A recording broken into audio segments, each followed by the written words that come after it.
ઈચ્છા પૂર્તિ, મેનિફેસ્ટેશન અને અફર્મેશન આ બધા શબ્દો આપણે ખૂબ જ સાંભળેલા છે.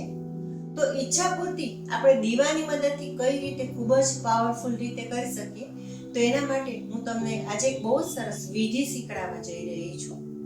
ભારતીય સંસ્કૃતિમાં અને તંત્રમાં દીપકને અગ્નિનું સ્વરૂપ માનવામાં આવે છે અને અગ્નિ એક એવી પાવરફુલ એનર્જી છે કે જે આપણી ઈચ્છાઓને બ્રહ્માંડ સુધી લઈ જાય છે.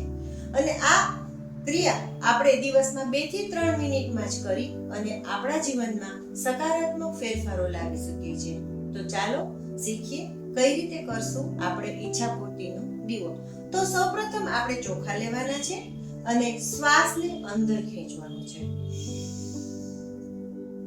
શ્વાસ જ્યારે આપણે અંદર ભરીએ ત્યારે આપણે આપણી ઈચ્છાને મનમાં વ્યક્ત કરવાની છે અને શ્વાસને અંદર જ રોકી રાખી આપણે ચોખાનો સાથિયો કરવાનો છે.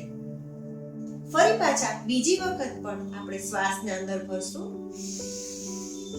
અને ફરીથી આપણી ઈચ્છાને આપણે મનમાં વ્યક્ત કરશું અને ફરીથી શ્વાસને અંદર ખેંચી રાખી એક દીપકમાં ઘી અને વાટ મૂકશું અને દીપકને આપણે ચોખાના સાથિયા ઉપર મૂકશું અને ફરીથી પાછા ત્રીજી વખત પણ આપણે શ્વાસને અંદર ભરશું, આપણી ઈચ્છાને મનમાં પાછી વ્યક્ત કરશું અને શ્વાસને અંદર ભરી રાખશું અને શ્વાસને અંદર જ રોકી આપણે દીપક કરશું.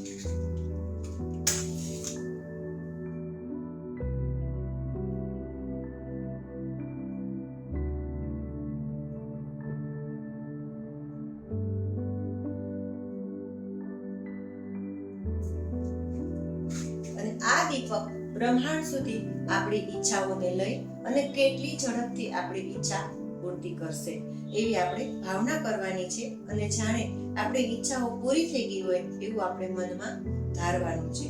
તો મિત્રો આજથી ચાલુ કરી દો આ ઈચ્છા પૂર્તિનો દીવો અને કમેન્ટમાં લખો શું ફેરફાર થયા તમારા જીવનમાં.